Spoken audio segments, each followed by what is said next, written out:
If you really want to stand out as a podcaster and as a great host, especially if you are interviewing people, make sure you do not make these 5 mistakes. Podcast Growth Nation, welcome back today for episode number 155. The 5 things I would do before interviewing any guest. So at this point, I have had the privilege of interviewing hundreds of people and prepping many people for interviews with dream guests, with first guests, whatever it is. So I've talked to a lot of people in terms of interviewing, and I have interviewed a lot of people at this point, and I have done presentations on how to ask powerful questions and how to interview and all that happy jazz. So hopefully we can add some value in today's episode. Okay, somebody I know, obviously I'm going to keep it anonymous, they had a guest on recently, and the whole point of this podcast was how to grow on social media. And when I saw the person, they kind of looked familiar, and I think I saw in the verbiage that this person grew 1 million followers on this platform and blah, blah, blah, and I was like, interesting, let me check this out. So the first thing I did was I went over to their Instagram and looked at their Instagram and looked at their engagement and looked at their comments and looked at their likes. And this person 1000% is paying for views and likes and comments. It's obvious. It's so obvious. So this podcast host had somebody on their podcast to talk about how to grow social media who paid for their social media following. And even more than that, this host probably thought that they are going to get a really good conversion and they're going to get a large influx of new people when this person shares the content, when in reality, none of these people are real. And I feel like that's a wasted interview for that person. At least it's a disappointing interview if they expect certain results that they're not going to get. I don't want that to happen to you. At this point, it's easier than ever to get guests, but it also might be more challenging than ever to get a A-level guest or a B-level guest, depending on what you're looking for, okay? So let's talk about the 5 things I would do before interviewing any guest. 1, check out their website. And again, let me preface this. These might seem super simple and they might seem super obvious, but I have been on podcasts as a guest where they have no idea about anything that I do. They don't know how to pronounce my name. I know this probably seems low barrier to entry, but trust me, a lot of people aren't doing any of these things. They're not doing any of these things. They're just showing up and winging it. And what a lot of people will say is, well, I just want this to be conversational. I don't like to do research before. If that's true, awesome. Maybe that's the way you go. But if that's the way you're going, you have to have a certain level of conversational agility in order to pull that off. And that's another episode for another day. So 1, check out the person's website. Why? Because a website can tell you a lot about someone. And you would be mind blown at how many times I go to check out a podcast host website and it's disconnected, it's not there, it's all over the place, it's misspelled, it's connected to something else. There's a million examples of that. So 1, check out their website. 2, check out their social media. And when I say check out their social media, I mean go back, look at the comments, look at the captions, look at the photos, look at the videos, because you can learn a lot about somebody from their social media. 1, if they don't have a lot of podcast content on there or them on other shows, either they don't do a lot of shows, which is understandable, or they don't post it. That's good to know because maybe you won't spend as much time creating clips for them knowing that they're not going to share it. That's a piece of it. What I used to love to do, one of my favorite ways to get into a question with a guest would be I would look at their social media and I would find either a picture, a video, a quote, and I would ask them to go deeper on what that quote meant, deeper on what that caption meant, and then we would use that as an opportunity to dig deep. Because on social media, you only see what you can see, but I want to know what the thought underneath that was. So that's something you can learn a ton about somebody from. And if you're having somebody on your podcast because they have a big following, we have to make sure that the following is actually real. The story I open with, that person unfortunately got the wool pulled over their eyes. It's not real. And How can I think anything you say is true when you're on here to talk about growing a social media channel past 1 million followers and it's abundantly clear that you have fake people and fake comments and fake likes? I can't take anything you say seriously. Everything to me is a potential lie. Did this person do research? I'm sure they did. Did they know what to look for? I don't know. Simple example. If every single post that somebody puts up has very, very, very similar numbers, so let's say it has 15,000 likes, 14,800 likes, 15,200 likes, and it's all like that, I would be very cautious. If somebody's getting 15,000 likes and they're getting 5 comments, that's probably not real. If every single comment that they're getting is an emoji all the time, that's not probably real. If you see really generic comments like this content lit a fire under my butt or this is really valuable content, I would look twice into that. So a couple things to look for. All right, so that's number 2. Number 3, their own podcast, if they have one. Again, if you're trying to figure out how to pronounce somebody's name, listen to their podcast about themselves because you know it's pronounced correctly if they have it in the intro. My name has been mispronounced 1,000 times. I don't really care. It's not the end of the world. There are more important things than getting my name right. But it's not a good look when you say, and we want to welcome today's guest, blank, blank. Did I pronounce that right? It is extremely unprofessional. And people are going to notice. I've had so many very unique opportunities based on the fact that people thought I was good at interviewing. And I've gotten speeches and I've gotten really big clients. We're talking like 6-figure clients based on that. I always wanted to go above and beyond. And I always wanted them to know that I did my research. And I didn't just show up. I don't want to just show up. I want to do research. I want to make sure I know the person. I want to know more about that person than the audience ever could. It's my job to deliver the value. I don't necessarily want to be surprised on an episode, right? So that is another simple thing to do. 1, you can have extra context. 2, you'll hear the way they speak. 3, you'll know a ton about their brand and their podcast based on what they title their episodes. And 4, you can formulate questions from that. I went on a podcast recently as a guest. And when we were talking in the beginning, I was talking about how I like to sing, but I'm terrible at it. And I said, I'm probably not as good with my voice as you are yours because I know you've done some a cappella in the past. And he said, how did you know that? And I said, I listened to a couple of your episodes before I came on. And he was slightly embarrassed because he said, I didn't do almost any research. And I said, well, I've been doing this a long time. I have my flow, right? I have the way I do it. That's just the way that works for me. If you're a host and you do something like that, and you say something to someone and it connects you at a deeper level, oh, I saw how you posted about your cats the other day. How are they doing? Boom. Oh, I saw that you just had a new child. What was that like? Boom. That you are going to get more credibility. For sure. You are 100% going to get more credibility. So that's listen to their podcast if they have one. Next one, listen to them on other podcasts as a guest, depending on what you want to do. I've had people hosting me that said, yeah, I listened to a bunch of other podcasts that you were on, and my goal is to ask you questions that you've never been asked before. Love that. Love that.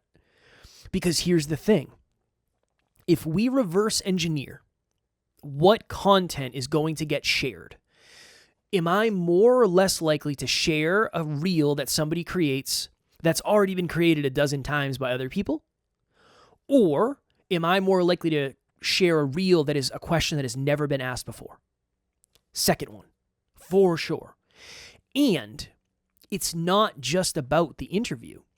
I have been on this podcast that I'm going to talk about here in a second twice as a guest. Both times are amazing. They could ask me once a month for the rest of time. I would say yes every single time. It's a great conversation. They reached out to me after and said, hey, I would love if you can connect me to some guests, some bigger name guests. Can you help? And I said, yeah, here's a list and here's how to get a hold of them. I don't do that for everyone though. I can't do that for everyone because I want to make sure if I'm sending one of my friends an opportunity to get on a podcast, it's a podcast that's going to be enjoyable for them. So I sent it on over, said, here you go, boom, best of luck, let me know how I can help. But that was a really good podcast. That was something that they had done research. They didn't want to ask me questions that I've been asked a bunch of times because it's just most likely not going to work. Now, again, I'm not saying you have to be the best interviewer on the planet. I'm not saying that. What I am saying is you can be the best at prepping for interviews. And eventually your skill set will elevate from there. And then last one, number 5, I would say either ChatGPT or Google, or YouTube, really any of those 3 sort of search engines. If you go into ChatGPT and say, tell me everything you can about Kevin Palmieri from Next Level University, a bunch of stuff will hopefully come up. If you do that on Google, a bunch will come up. And if you do that on YouTube, a bunch will come up. Even if you're doing an audio-only interview, there's something about seeing someone before you talk to them. There's something about seeing the way that they speak, and are they somebody who talks for a long period of time? Are they somebody who answers questions very quickly? It's really good to know the pacing and the cadence of someone. Again, as somebody who goes on a lot of interviews, I always check out the host because I want to know, what is their interview style? Do they just want me to go for 15 minutes and then they'll interrupt me?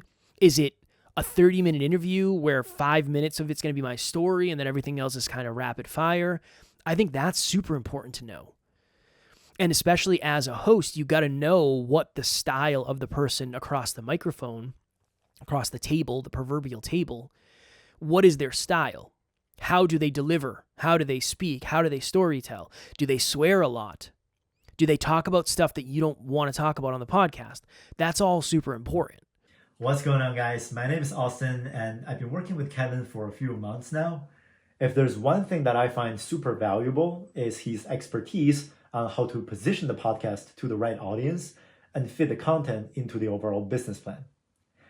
And frankly, when we work together, he challenges me a lot. There were some tough conversations that he initiated with me so that I can really grow in the business. Besides the coaching part, the editing team does amazing work with editing and show notes and staying on top of all communications. Overall, my experience working with Kevin has really been top-notch. So those are 5 places that I would not do an interview with somebody until I looked at. Now, you can look at various social medias. You can look at TikTok. You can look at Instagram. You can look at Facebook. You can look at all that for sure. If you really want to go above and beyond, sign up to somebody's email list because you'll see behind the scenes what they do. That's always powerful. If you really, really, really want to go above and beyond and the person has a book, buy the book if it's feasible. Now, again, this is where things get wonky because I don't want you to spend 10 hours prepping necessarily if you don't have the time to do it.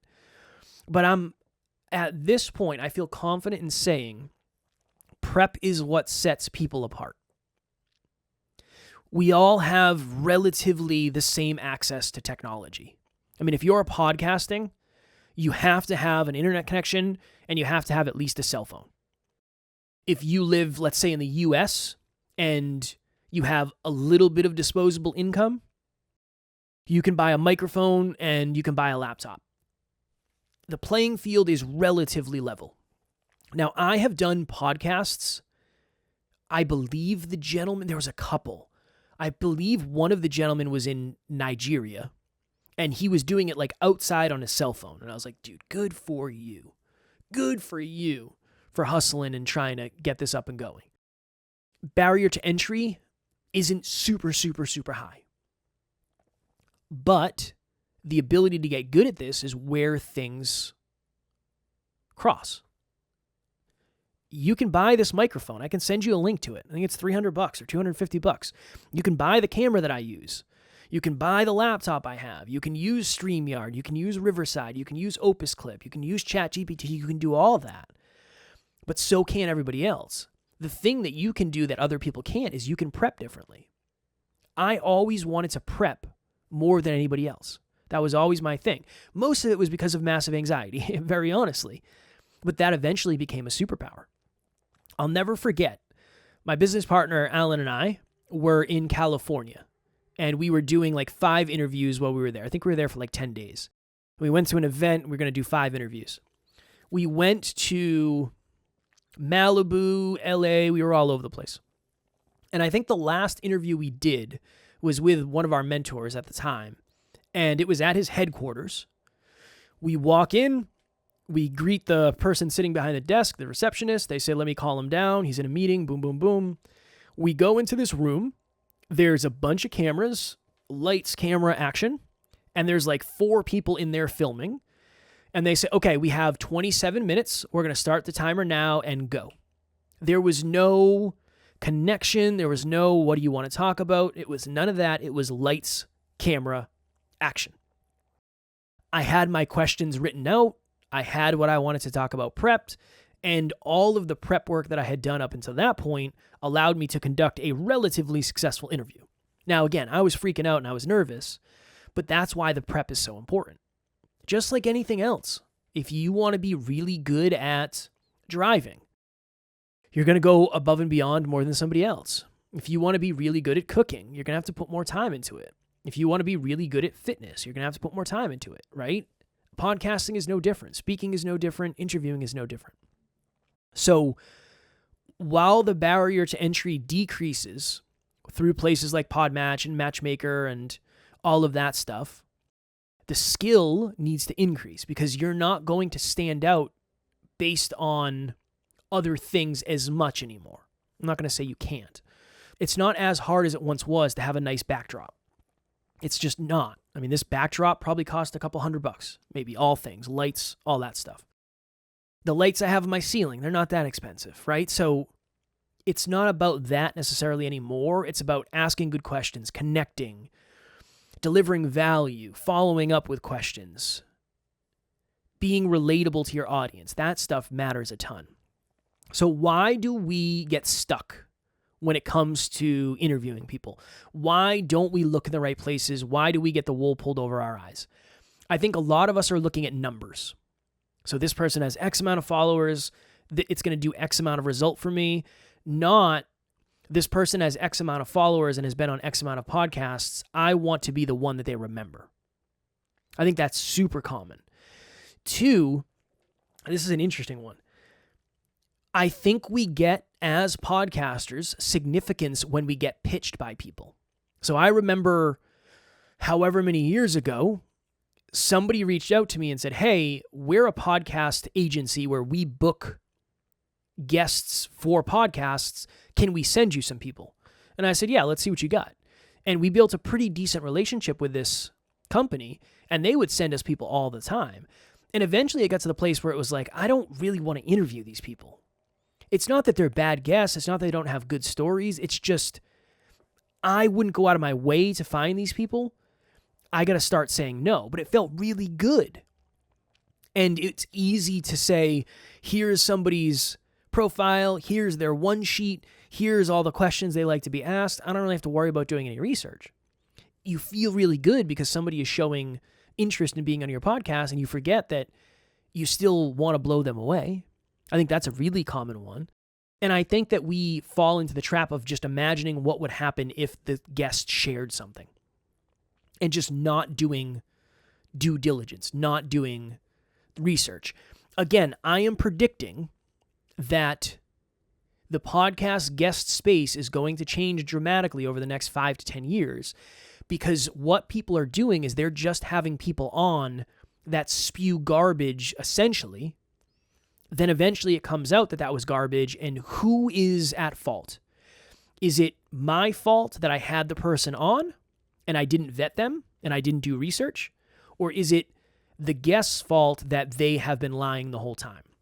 I think it's both. That's why we stopped having guests. That is the reason we stopped having guests.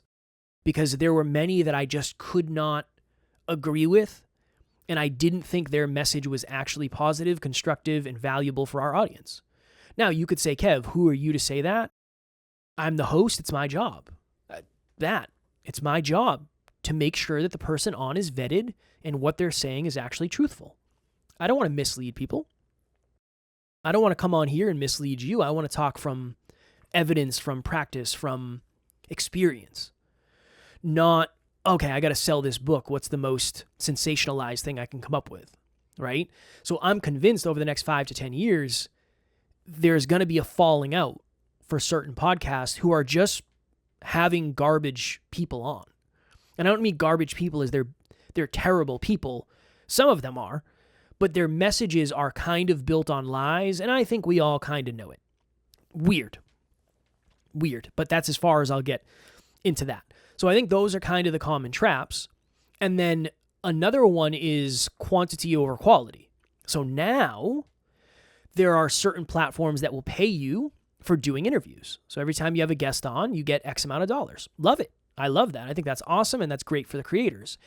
And there are a lot of podcasters that just want to get numbers. So I'm going to interview 5 people a day. It's really hard to prep for 5 interviews a day, especially if you're committing an hour to each prep and then an hour to each interview. That's 10 hours right there. That's a full-time plus job. That's not easy to do. So that's a common trap. Quantity over quality is dangerous. Dangerous, because you're going to have to take shortcuts. Just like anything else. If you have an hour to make 1 pizza versus an hour to make 5 pizzas, I'm willing to bet that 1 pizza is going to be way better than the 5 because you're going to put more love into it. And I think the same for interviews. So those are the 5. I think that's the reasons we unfortunately get stuck. And this would be my challenge to you. Make your latest interview your best one, and not from a place of ego, but have that little competitive part of you that says, you know what, I want this to be the best interview that this guest has ever been on. I've always thought of that. I love that. Now, was it always? No, God, no. No, I had some bombs that weren't good. I mispronounced names, not because I didn't know them, because I was nervous. And we always wanted to do it live. There was never, okay, we're going to do your intro off air. Nope, I'm going to do your intro right in front of you, and if I screw it up, I took a shot. That to me is different than just not knowing somebody's name, than not knowing what they do. You know how many people I've been on who say, oh, you have a podcast too? It's like, yeah, I have a podcast. I have a podcast with 2,000 episodes. It would have been really easy for you to spend 20 minutes, jump from one episode to a couple others. You would have gotten so much potential questions and so much potential context, but that isn't the process. So yeah, we have to figure out what is our process. And again, maybe in the future we'll do how do you prep to be a podcast guest? I know we've talked about that. I don't know if we've done a fully dedicated episode to it. That's a whole nother thing. Because essentially, you want to stand out in the sea of podcasting. It's not that hard to get on shows. It's not that hard to get guests. It's easier than it's ever been, which is awesome. And that also means you have to develop skills. Because if you want to be remembered, that's the way to do it. Look, if you're listening to this podcast and I have been a guest on your podcast, I probably remember you to the degree of uniqueness you hold, whatever that means. I probably remember you to the degree of prep you did. I remember you to the degree of significance I felt talking with you and how much you cared and how much you tried to deliver value to the audience. I care about that stuff way more than how big your show is. I don't even know the numbers of most of the shows. I don't care. I can tell kind of by looking at episodes and reviews and social media stuff. You can kind of tell where they rank. But I remember hosts based on their prep, their professionalism, their attitude. And again, I've been on some shows where the host is so nervous and they're stumbling over their words. I have no issues with that. Shout out to you for getting out of your comfort zone. I love it. I love that. I care about the intention behind it, and I think a lot of people do. So if you really want to stand out as a host, I would take some of the things that we talked about today and put them into practice. All right, is there anything else we wanted to touch on? No, those were our takeaways. All right, cool.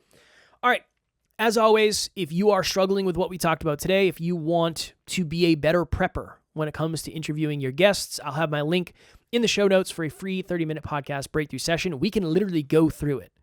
And if you have a guest that's coming up, we can do it together. We'll look at their social media. We'll listen to them on an episode or whatever. We'll look at their website. We'll do all that stuff. I will literally help you with that. So the link will be in the show notes. And then if you are looking for a group of like-minded podcasters who are trying to get to the next level, we have a private Facebook group called Podcast Growth Nation, and we'll have the link in the show notes for that as well.